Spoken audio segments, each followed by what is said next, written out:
All right, you're tuned into MMA Canada and very excited to be talking with an individual set to compete on December 14th as part of the UFC Fight Night proceedings set to go down then. And a very intriguing flyweight fight is on the docket as Miranda Maverick takes on Jamey-Lyn Horth and great heaven Jamie on MMA Canada to chat a bit about the fight and everything. How are you doing, Jamie? You having a solid day? Yeah, I'm great. Just getting up, having a nice cup of coffee, and hanging out with the dogs. That's basically what I'm doing, actually. My dog's off camera right now, but yeah, that's always a good time.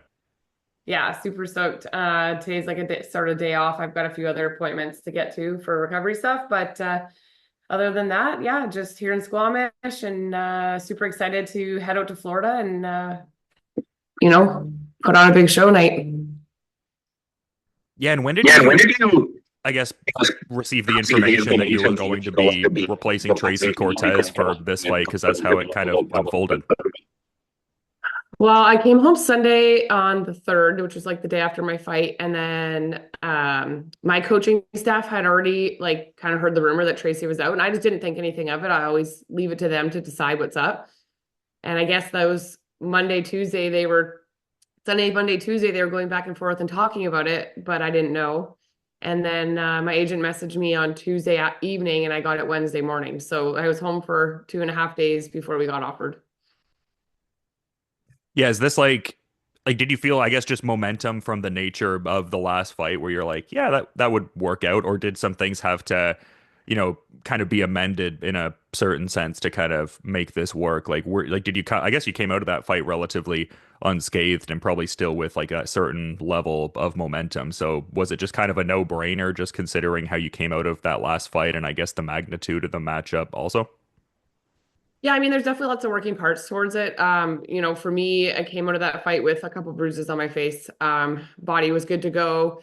Took a few days off, and then we sort of just lightly got back into camp. But I've never had the opportunity to fight so close together in my career ever. So my coaching staff thought this would be a great opportunity. We secured a new contract and fighting somebody that's significantly higher on the rankings, and I have nothing to lose. You know what I mean? I'm here to make a name and take and seize every opportunity that I'm given. I never say no. So it was offered to us and we just said, yeah, why not? Let's get a hammer on down and keep going. Yeah, and a lot to talk about with the fight, but I also feel like I'd be remiss if I didn't touch on the last one because, getting that decision win over Ivana Petrovic and doing so inside Rogers Place in Edmonton, and also one of five Canadians to emerge victorious on that card. So a great night for yourself and for the Canadian fighters by proxy. Like, what were your big takeaways and just general thoughts from that UFC Edmonton card?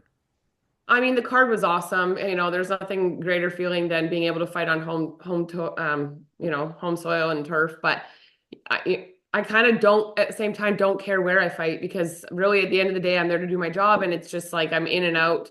But there's something a little bit more special about being able to fight here in Canada. And, I had a very large following and group and support system from Squamish come out with me. So, I don't always get that large of a crowd wherever I go, although I do come with package. But it was super nice to be able to be a part of that. A huge flyweight card that night. We know we had the three female flyweights events that night, and yeah, it was just awesome to be surrounded with the other Canadians and have so much support and camaraderie between us all. Yeah, what were your thoughts on some of the other flyweight fights on that card? Because obviously, like some of the more prominent bouts from that card were in your division. Like, what were your thoughts on some of those other fights? I would think you would have had a peripheral awareness to them after you got done securing your victory. Yeah, we went back. We actually went back to the hotel, bought tickets, and then turned around, got in an Uber, and headed right back to the venue. So we got some seats up top and enjoyed some burgers and fries and watched from above. But obviously Jasmine's such a savage in there, and always love watching her perform. And she had such a great night. And getting a wicked submission and then watching the main events, those girls they're veterans and they're there, at the top for a reason. They look great. They perform really well.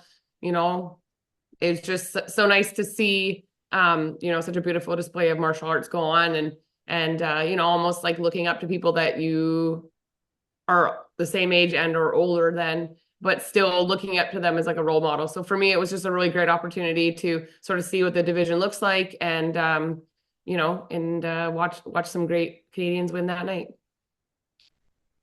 Yeah, for sure. I think there was a lot of interesting movement on that kind of card for the division. And I think like, yeah, I don't know. You definitely just kind of like sometimes see that on some cards, right? Like it's like several matchups from like the same division, so kind of can inform some matchmaking going forward and everything like that. So yeah, always good to see that there. I guess like what are your thoughts on this fight? Because we were talking about how this is representative of fighting someone who's higher up in the rankings and they've put together, a win streak in recent times. Like what are your thoughts on, I guess, just the resume of Miranda Maverick, but also some of the better skills that you may have seen from her in the cage? Obviously she's no slouch. She's ranked where she is because of the time and energy that she's put into the sport. And, I'm new to the division. I'm new to the company. So, for us, it was just looking at the game plan. And I said it before, I know she fought Jasmine here in Vancouver and it was shortly after one of my fights, my debut fight actually in Vegas. So my coaching staff back then last year were also looking at that fight. So she's been on the radar, not somebody that I would ever call out or say anything about 'cause it's just not who I am as a fighter right now. But yeah, we think it's a good matchup. We think it's a very good move for us in my career. And again, it's another southpaw fighter, and that'll be the fifth one in a row for me. So, the game plan and the training camp sort of just rolled on through and yeah, there's obviously I'm not just going to walk in and say that, she's a slouch by all means, but I think it's a really good move, and I think the pressure is going to be on her. And it'll be a really good test for me, and I'm excited to go in and show some of the things I didn't get to show in my last fight. And that is very interesting because I think a lot of times in fighting, people talk about the idea of fighting a southpaw as like this anomaly that they have to, change aspects of their camp to be, I guess, conscious of once they're in the fight. But like you said, I mean, multiple instances now of fighting these southpaws back to back. Like, just how much has that grown your overall skill set? I would think it would add so many more tools to the toolbox because, like I said, it seems like a lot of fighters talk about, facing southpaws as, such an anomalous kind of thing in a sense.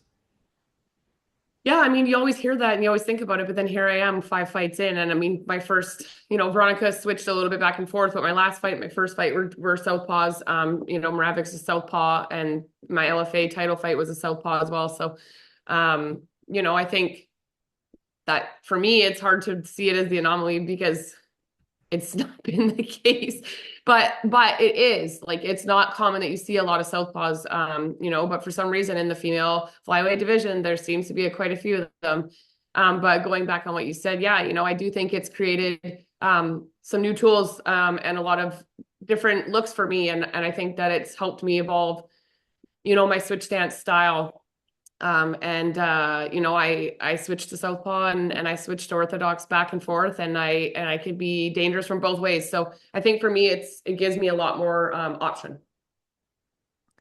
Yeah, no, great to have that kind of versatility and everything like that. I guess kind of like redirecting to like the last card because we were talking about just how much movement there was at the top part of the division. Just being that you're a surging flyweight, I'd be curious to, get some insights from you because Erin Blanchfield definitely had an impressive win over Rose Namajunas on that card. But just kind of looking at the hierarchy right now, I mean, we have Alexa Grasso still at number one. I feel like some people might see Manon as the individual that would be getting that next title shot at Valentina Shevchenko, who recently got back onto that throne. Like, what are your thoughts on, I guess, just that upper part of the division as far as like Valentina becoming champ again and who could potentially face her for the title next?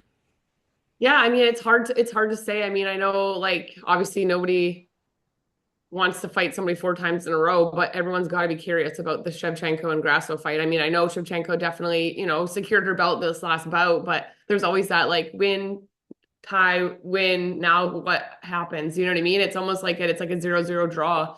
And then Manon, I fought Corinne Laframboise back in TKO in my early pro career days, and I know Corinne went off to UAE, I believe it was, and fought her there, and Manon just been on a tear. So, definitely a volume striker, and not a slouch in the division. There's not one slouch in that top division, and it's hard because I think every matchup has its different looks.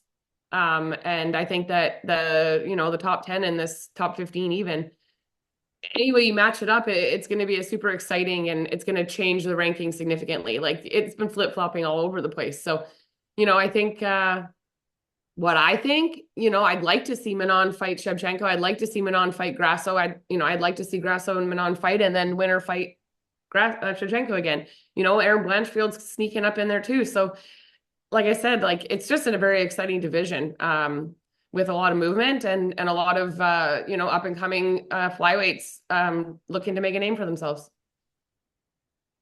Yeah, that must be exciting for you because just having followed the Canadian scene for a while now and covered it and had made it a regular beat of mine, it's like your resume definitely reads as if you're just looking to fight the absolute best time and again. I mean, you have names on your resume early on like Lupi Godinez a pair of times, Corinne Laframboise, as you mentioned, Jad Masson Wong. So yeah, just it seems like you're always about fighting the stiffest competition you possibly can at any given time, and that's also conveyed by you stepping up in this matchup too, it seems. I feel like this kind of been the theme of my career when you look at it and talk about it that way and look back. I mean, starting out, yeah, I fought Lupi twice as amateurs. She went down to 115. I stayed at 25. And then, we're like the best of friends. We're teammates. We travel together. She's back. We train together, 3, 4 days a week.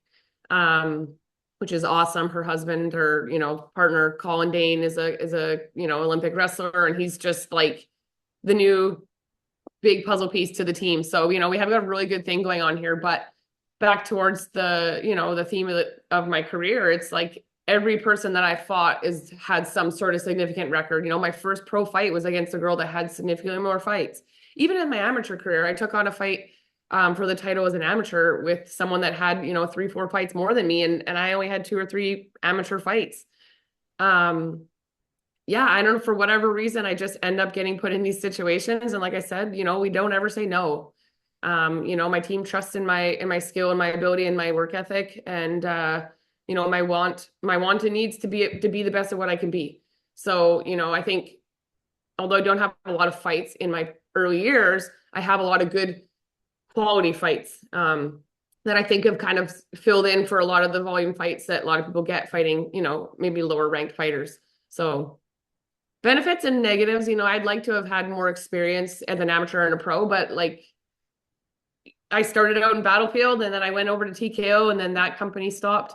And then I went back to Battlefield and I went to LFA and I just went wherever I could get fights and wherever people would say yes, because it was never that easy for me actually through my whole beginning pro career. Nobody really wanted to fight me. So I guess you're almost like, I mean, not forced per se, that's the wrong word, but just like the circumstances that you just outlined there. It's almost like, yeah, well, I kind of either taking these fights or I'm not, because that also, I imagine, would maybe come up on the other end for some of these fighters you've faced. And as far as like maybe it's difficult to even lock down opponents for them. So it kind of satisfies a couple different masters in a sense, just like your involvement and all that.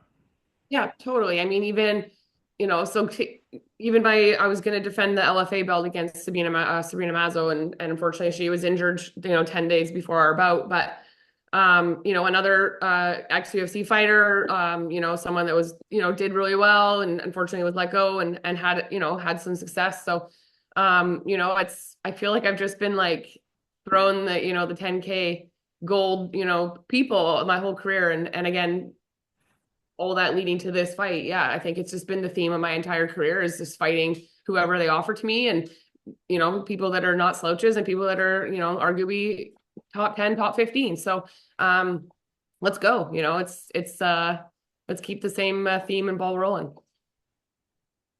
Yeah, and it seems like you're in prime position for, achieving some of the goals that I've seen you kind of outline. Because I'd seen some interviews where you were talking about how the ideal framework would be to get at least like 3 fights in the coming calendar year and everything like that. And just, I guess it's cool that you got this kind of quick turnaround just with this, now being the second fight of the calendar year. And it could also potentially, I don't know, create some good faith as well, right? Like you take this relatively short notice fight, maybe that even serves the master of, having a more active strength of schedule in the coming year, as you seem to be wanting.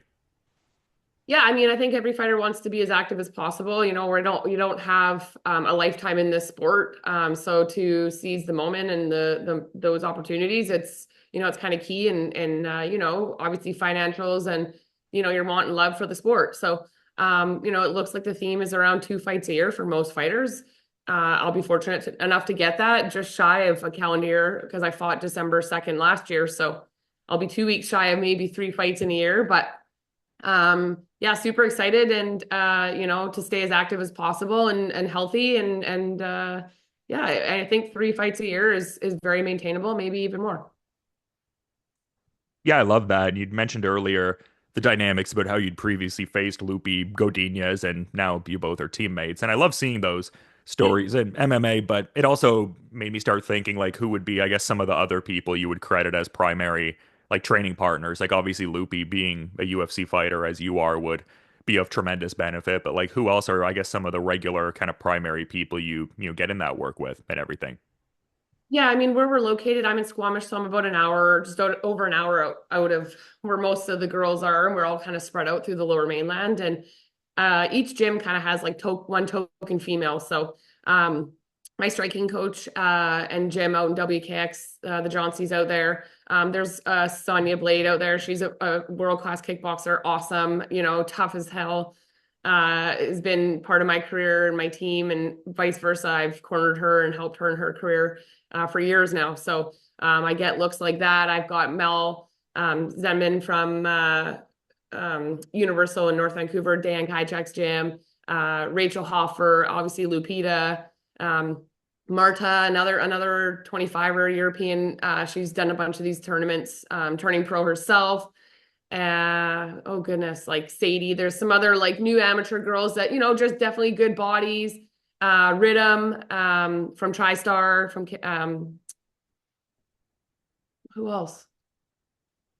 Yeah, I mean, we've put together like a little band of girls, and it's been awesome. They stand southpaw, or some of them are southpaw, and they help me during my fight camp. And then in return, we've just built this community, and we have such a great. All of our coaches come, so we have different coaching, different looks. Some coaches will do the drilling on one day, some will do the drilling on the next session, and we all just meet at one gym and we bang it out on Tuesdays and Saturdays and go back to our own gyms, do our things. And yeah, it's great. It's great. We've got this hub of women that are working together. Obviously we work with some of the men as well. And yeah, I'm just very fortunate to have that and have all the girls that we have. And like I said, we help each other out. They help me. They're in fight camp. We go in, we simulate their fighter. We do things that's going to work for their camp and vice versa. So it's a wicked program that we've got going on together, and it's a give and take, and it's super beneficial. Yeah, and there's so many different forms of community there that kind of got me thinking about because there's something beautiful about the community that gets fostered when one practices martial arts. And I find that regardless of the level, I would think it would be almost like to several degrees of magnitude more if it's like to be a professional fighter. But even if you're like a hobbyist or do it casually, it seems to impart such a great sense of community. And it seemed like the community of Squamish, as you were kind of referencing there, was out strong for the last fight. So just love to see that. It sounds like you have some good communal interactions in your life and everything like that. Oh, it's insane. I mean, Squamish, BC is the recreational capital of Canada. We're right in between Whistler and Vancouver, and we have access to hikes and bikes and lakes all around us. And the community here is just amazing for athletes and sport, and what we have for physio and chiro and massage, like what we have access to. And I'm just super fortunate. I have so many small businesses and large businesses that, just want to see me succeed, and most of them don't want nothing in return. They just want to support me. And it's a feeling, and it's a gift that I just don't think I could ever return back to them. To say thank you is one thing. It's just that for them to really understand how much they've supported and pushed me as an athlete in my career. It's amazing. Chevy. Those are the dogs. Oh, hi, there's Bailey. Oh, hi. Yeah, a little So cutie there.